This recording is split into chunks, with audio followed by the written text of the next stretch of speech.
Bismillahirrahmanirrahim. Assalamualaikum warahmatullahi wabarakatuh.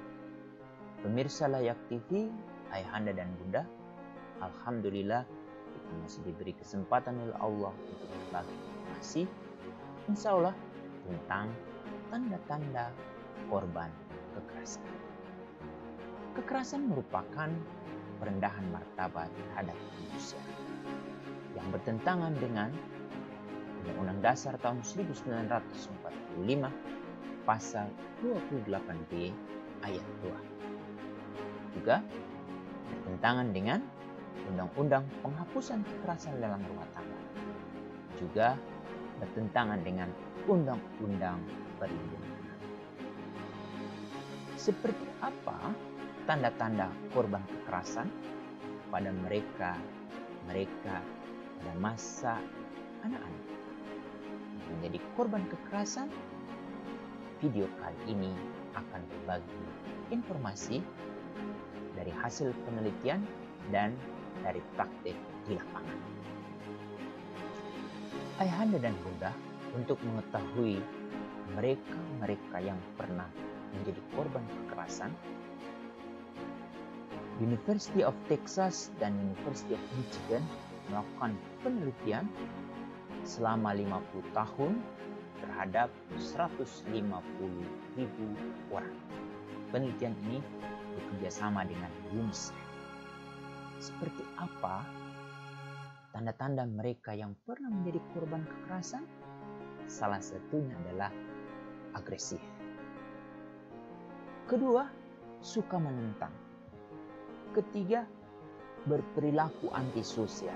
Dan yang keempat, mereka mengalami kesulitan dalam berkonsentrasi. Untuk itu, ayahanda dan bunda, kalau menemukan orang-orang yang seperti ini, jangan pernah kita melawan mereka atau membalas apa yang mereka lakukan terhadap kita. Mereka seperti itu sesungguhnya sedang memberikan sinyal kepada kita, bantu saya, bantu kami, karena dulu kami pernah menjadi korban kekerasan. Ayahanda dan bunda pasti kaget dengan hasil temuan yang diidentifikasi oleh teman kami di lembaga Yayasan Bahtera Bandung. Anak-anak yang menjadi korban kekerasan, mereka itu rentan, mudah curiga, mudah tersinggung, mudah berpikir negatif, mudah menyalahkan orang lain. Yang paling penting juga, daya juang mereka melemah. Tapi yang sangat menyedihkan di antara mereka adalah mudah putus asa. Ayahanda dan bunda, dampak negatif dari kekerasan adalah melemahnya kecerdasan emosi dan kecerdasan kalbu anak-anak kita. Bagaimana kalau kita menemukan orang-orang yang ada di sekitar kita seperti yang saya sebutkan tadi? Hanya satu jalan yang harus kita ambil. Kita rangkul mereka. Jangan kita membalas apa yang mereka lakukan kepada kita, karena mereka yang mudah tersinggung, mudah berpikir negatif, mudah menyalahkan. Mereka sedang mengirim sinyal kepada kita, bantu kami, apa yang kami lakukan kami tidak sadari.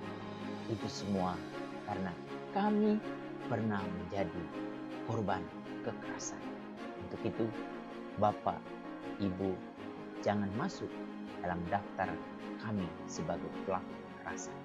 Justru menjadi orang-orang yang akan menyelamatkan kami. Ayahanda dan bunda, mereka yang menjadi korban kekerasan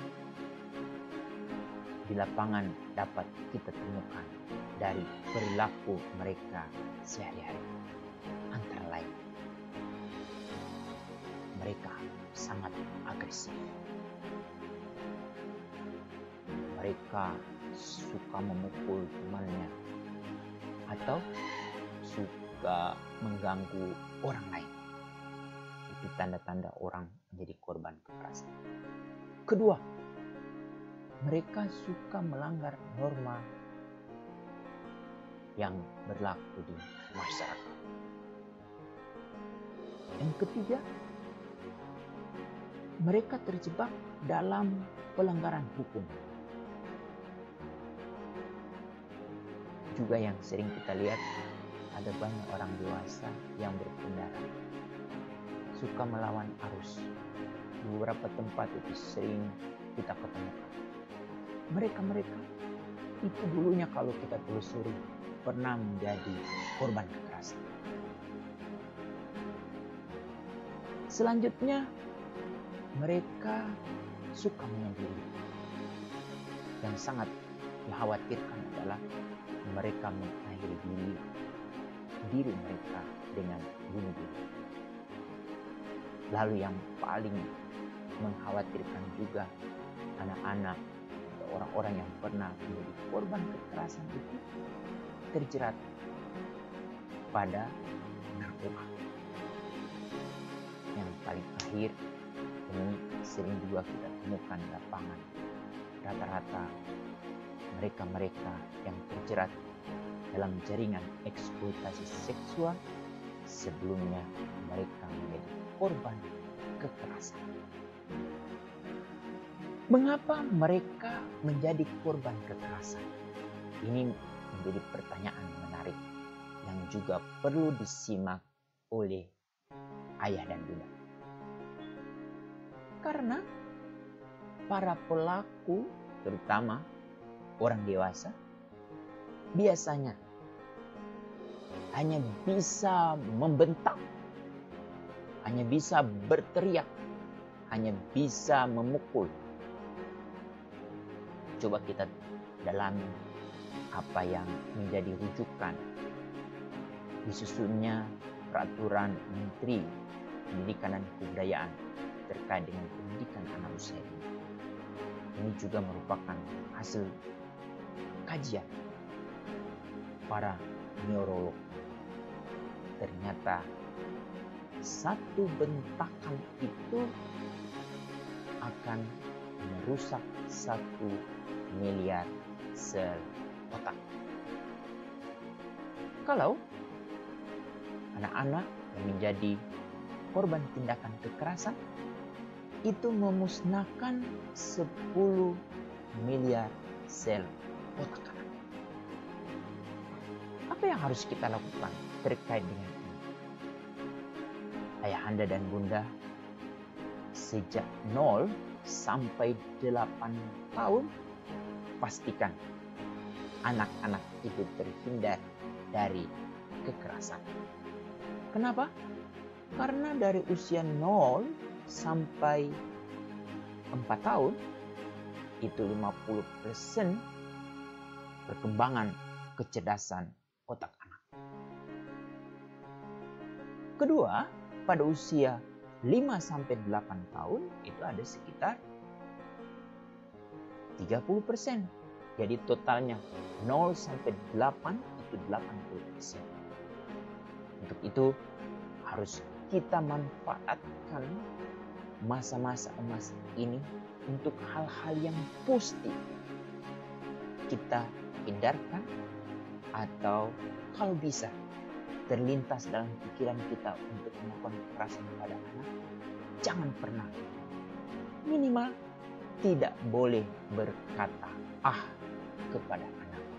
Karena perbuatan tersebut termasuk perendahan martabat pada diri anak. Bagaimana cara mengatasinya agar setiap orang tua, baik ayah dan bunda, tidak melakukan kekerasan pada diri anak? Yang harus kita bangun pada diri kita sebagai ayah dan bunda, bahwa ternyata kita mendapat peran yang sangat penting dari Allah, yaitu sebagai pendidik pertama dan utama. Apa yang harus kita lakukan? Pertama adalah melakukan sentuhan emosional pada diri setiap anak kita pada saat pemeliharaan, perawatan, bimbingan, dan perlindungan, dengan selalu menghormati anak kita sebagai individu dan yang memiliki kapasitas perkembangan anak. Yang kedua, selalu memfasilitasi persahabatan anak kita dengan teman-teman sebayanya atau yang lebih tua dengan dia melalui bermain. Karena melalui bermain, anak akan belajar tentang bagaimana dia berunding dan berkoordinasi. Sehingga dia mampu melakukan kegiatan bersama, menyelesaikan konflik, menjaga perjanjian, dan menerima tanggung jawab.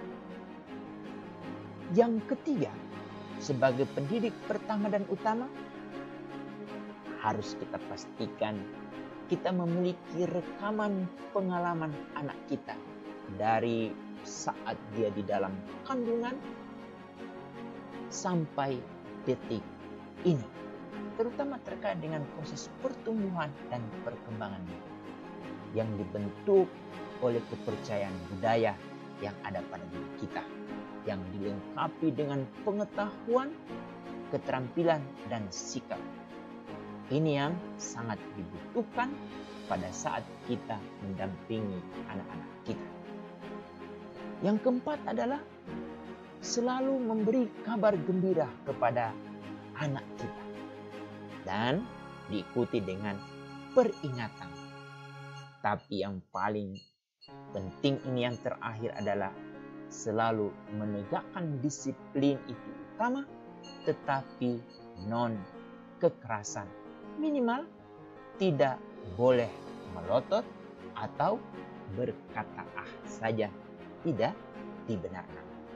Ayahanda dan bunda, dari penjelasan-penjelasan yang kami berikan di atas, sudah dapat kita pastikan bahwa kalau kita menemukan ada orang yang sangat agresif, suka menentang, suka curiga, mudah putus asa, sering menyalahkan orang lain, jangan kita lawan orang-orang seperti itu. Justru kita rangkul mereka, karena apa yang mereka lakukan itu mereka tidak sadar. Hal itu terjadi karena sebelumnya mereka adalah individu-individu yang menjadi korban kekerasan dari individu-individu yang selalu merendahkan martabat kemanusiaan. Untuk itu, mari kita hentikan kekerasan pada anak-anak kita, sehingga pada saat mereka dewasa, insya Allah tidak akan melakukan hal serupa kepada cucu-cucu kita di kemudian hari. Untuk itu, mari kita bergandeng tangan dan selalu memastikan setiap anak yang ada di dekat kita adalah anak kita semua. Demikian, Assalamualaikum warahmatullahi wabarakatuh.